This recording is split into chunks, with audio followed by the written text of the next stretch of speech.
Ask the Messengers, the program that deals with substance abuse, real people telling real stories. Where there is addiction, there is a chance for recovery. We're trying to help save lives on Ask the Messengers. If you're suffering from addiction, you should know you're not alone. I believe in recovery, and I celebrate the 23 million Americans in recovery. From addiction, crack and heroin, benzodiazepines, whatever got me high, to taking that first step towards recovery. My clean date is November 6, 2017. October 1st, 2018. 3/28/02. To living and becoming the change. Erica V. Alicia S. George D. Today on Ask the Messengers, a few real people share their real stories about their journeys from addiction to recovery. Plus, we bring you another author series with Kimberly Mallory. This week, Kimberly's guest is Saundra Stancil, who talks about her soon-to-be published book that deals with living with a narcissist. Ask the Messengers begins now. So it started off very early on as a teenager. I chose to run away due to just trying to be grown and wanting to experience life on my own. At 13, I ran away, was found, ran away. It was a game that I played with my parents. And the last time I ran away, I ran into a grown man who's kind of groomed me for the streets. And one of the ways that he trapped me was with the hardcore drugs that I thought I could handle because I was already smoking weed. So I thought I could handle it, but I didn't realize the physical toll that it would take on me. And that's where it started. My father was an alcoholic, so it was always something to drink in the house. So 8, 9 years old, I started drinking beers and drinking Jack Daniels, and moved on from there, hanging with the fellas, smoking weed. And it went to crack. I was getting prescriptions from my doctor, and it was kind of like a license, a permission slip. And so no one could convince me that I was addicted. No one. The police, my family.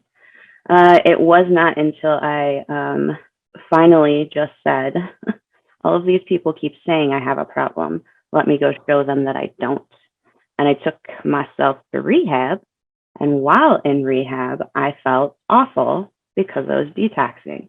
And that's when I was like, oh, maybe they were right. I am a survivor of human trafficking. And while I was out there, initially, I'm not going to say it was fun, but it was kind of like an adventure. It was an experience. I was very willing to do the things that I did because the drugs were there. It was fun. It was a fun party time.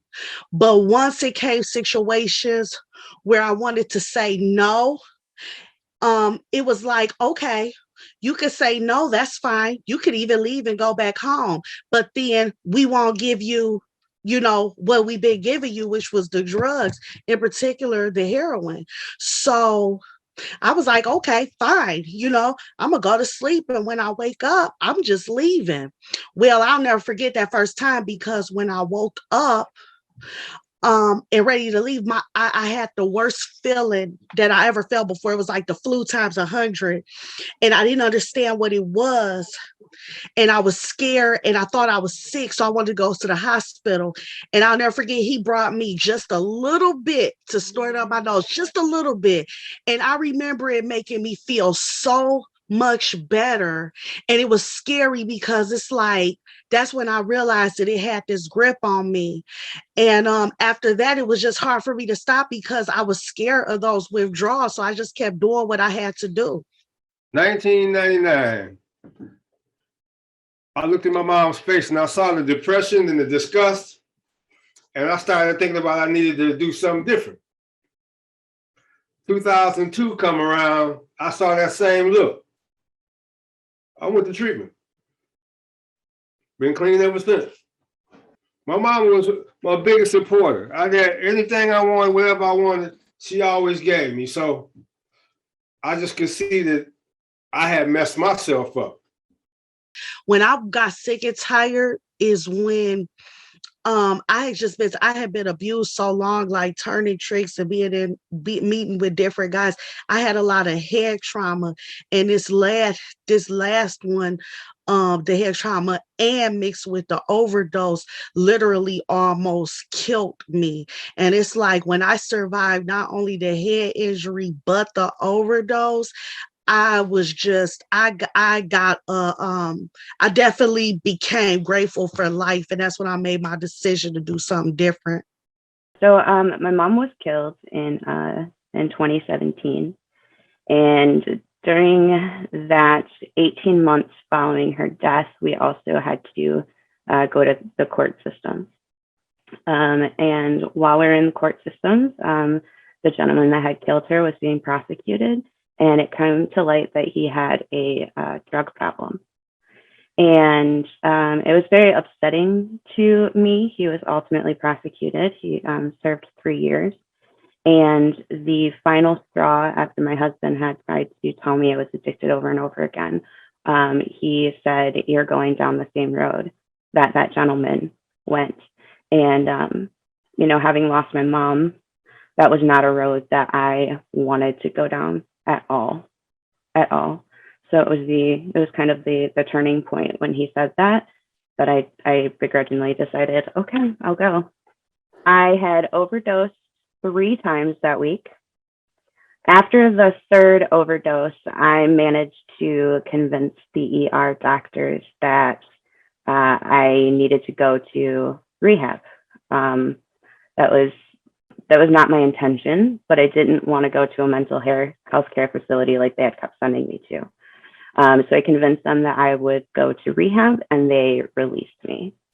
I went home that night, continued with my behavior, and the next morning, my husband held me to that and did not budge. He was very strong with this, and he even went so far as to say that he would take my dogs to the pound because I was not fit to care for them. So that conversation led to about 3 hours later checking into rehab.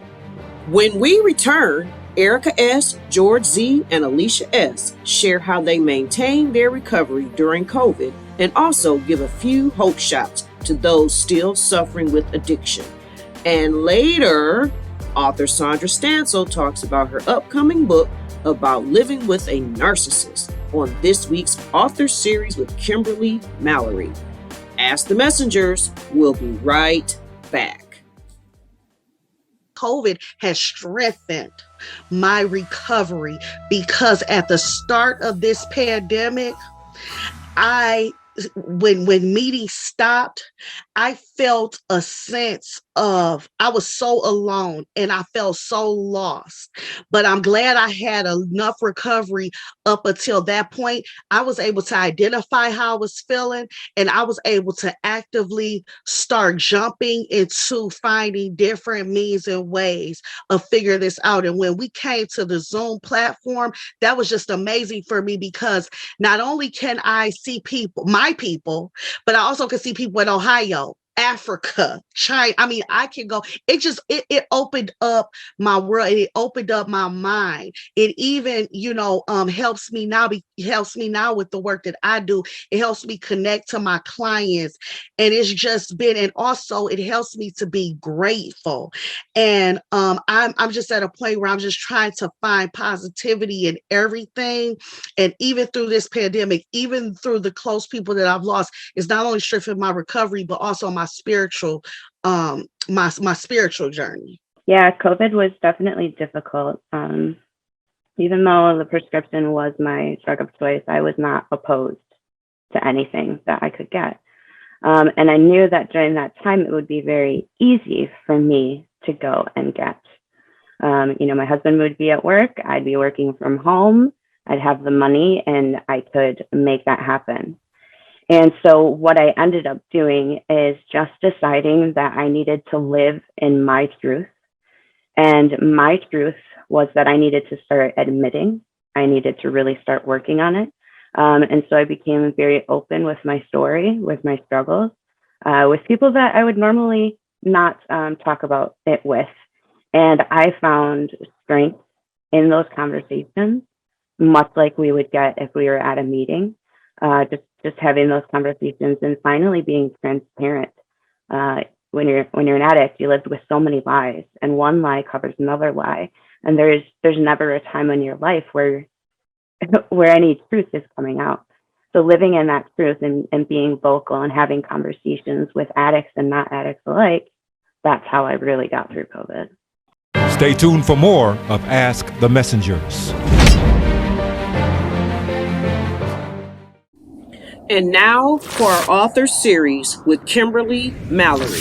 We have an amazing author with us today. Saundra, I want to introduce you. You have an amazing book with an amazing title, Cocoon. Can you just tell us a little bit about that title in itself? Absolutely. Well, first, I am so excited. Let me just say, I'm so excited to be here on Ask the Messengers. It is just a wonderful experience. I love what you are doing here for everyone in the community and in the world. So yes, let me just tell you about Cocoon. So it was inspired, actually, God gave me that title. And it was inspired as a result of me recovering from narcissistic abuse. And so the title is basically about being wrapped up in a cocoon, not able to get out to be that beautiful creation that God had created or made me and everyone else to be. And so that's what the book is about. That is so awesome. So, maybe some of the audience does not even know what a narcissist is. Can you just kind of share with the audience what exactly is a narcissist?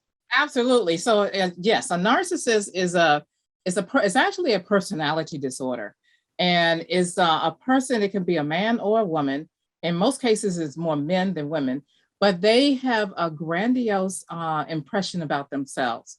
They feel that they want the world to be wrapped around them, and they manipulate, they bully, they control, they do all types of things in order to try to keep people from growing past them. Or what they have to do is they have to put them underneath their feet in order for them to be feeling any type of value or any type of worth.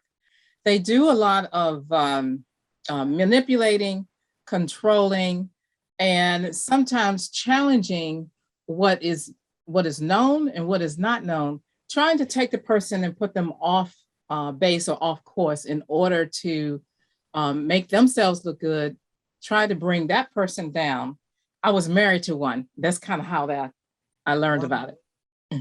Wow. So how long were you married to a narcissist? But first tell us, how did you even realize that he was a narcissist? Very, very good question. So what happened is, I was enduring a lot of, I'll just call it abuse. It was just it really was a lot of static. And a friend of mine at the time told me that she herself was self-absorbed. I decided, and she said that the same problem that she had was what she recognized herself in my husband at the time. And I decided, let me look up that word self-absorbed. So I did an extensive overnight study on self-absorbed, kept seeing this word narcissism, did not know what it was, had heard of it before, looked that up, and I said, oh my gosh, I took a self-assessment test. And in that self-assessment test, I discovered that I was actually married to a narcissist. You take those tests, and sometimes anywhere from 3 to 5 usually will be right, will be wrong, and all the other ones are right. Well, this was the opposite. I took the test, and actually all of them were right with him, and 3 of them did not apply. And I knew then for sure that, yes, I was dealing with a narcissist. Wow. And so tell us, how long did you stay in that marriage? Good question. So yes, I stayed in a marriage for 18 years. So the relationship was 24 years, and out of that 24 years, 18 years in the marriage. Okay. And so, like you said, that you realized once you started taking the test that your husband was a narcissist, but you continued to stay in that relationship. Is that correct? And what That made you is stay correct. in that relationship? Well, you know what? I wanted to be, I didn't want to experience divorce. Divorce had happened in my family before, and I just did not want to experience it. I wanted to be the first person in my family that never, that never divorced. And I also really wanted to do what God, what the God's plan is for the marriage. And it is for it to be, a lifetime. And it's what I had learned. And so I decided, I'm going to stay in there. I'm going to hang in here and I'm going to endure. And I was praying and believing and fasting and doing all these things, expecting and hoping and trusting and believing. And in that process, I was continuing to experience sabotage, all these different things that they do, set up the bullying. And I got counsel. So I received counsel from ministers and pastors in my church. And at that time, the main counsel that I got was that I was in a stagnant place. And God did not bring me into the earth to experience narcissistic abuse. I had a plan. God had planned and a purpose for my life. And that's what I needed to do. So I did need to, I was told that God hates, he hates divorce. He does not like, for us to be divorced. However, he will forgive. And Amen. So I moved on. Yes, I moved on with that. And I decided, okay, God will forgive me, but I do have to move on so I can carry out his plan for my life, which I knew before. I knew before I discovered that he was a narcissist. Oh, absolutely. Because God does want us to be happy. So, yes. I'm so glad that you got out of that narcissist relationship. So can you just look into this camera and just tell someone that may be in a narcissistic relationship right now, or maybe getting into one and doesn't even realize, they may not realize they are in one. Give that person some words of encouragement. So one thing I want them to know is, first, believe and know that it is not your fault. Take a moment, breathe, inhale, and know that you do not have to endure this type of treatment. You were not placed on the earth to be treated like this, and that you can actually be happy. You can be happy again. This sign that you see above me, you can choose to be happy. And so it's important for them to also to know, one of the things I want them to know is to start to take note, write it down. If you don't journal, write it down, or start grabbing a piece of paper and just start making notes even on your phone about what you're experiencing. But at the same time, in all of that, know that you do not have to be treated this way, that you are a beautiful creation, that you were placed on this earth for a purpose and a reason, and that you can move forward and you don't have to live like this. So I'm so excited for them. I just want them to know that they can move on without it. Right. And what really stuck with me, just like your sign said, choose to be happy. No one has to live like that. Choose to be happy. I just want to thank you so very much for coming on Ask the Messenger with your words of wisdom, your encouraging words, a powerful testimony that people need to know that there is a way out. Thank you again for sharing your story with us. I'm so happy to be here. Thank you again. Ask the Messengers will be right back with hope shots from this week's Real People Sharing Real Stories. My hope shot is, if you are looking to start brand new and to start fresh, please learn to forgive, learn to love, and learn to be positive at all things. And it will be a lot easier to deal with life on life's terms. Just for the day, just don't do it. If you really, really feel that that's not what you want, it's not what you want to do, you can come over to the fellowship I hang with, and we'll help you. We'll give you the love that you need to be able to get yourself together. Addicts are the strongest people that I know on the planet.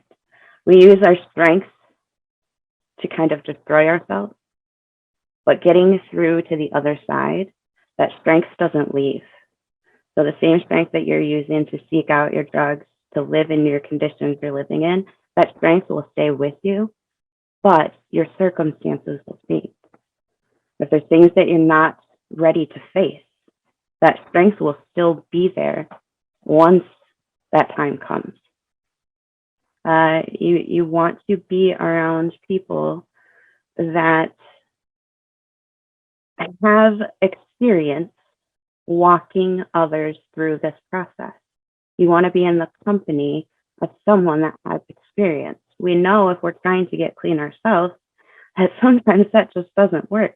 Well, that concludes this week's episode of the Ask the Messengers TV show. We hope something you heard today helped you in some way to understand addiction and to give anyone struggling the desire to surrender and seek help.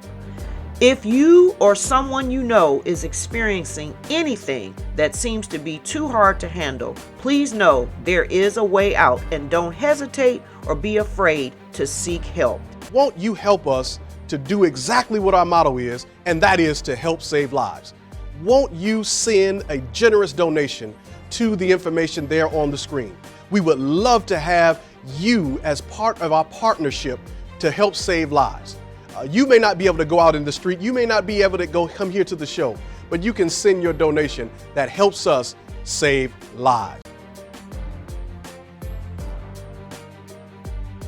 Until next time, may you seek a power greater than yourself so that you too can turn your mess into a message that will help save lives. Continue to stay safe, and most importantly, be kind and love one another.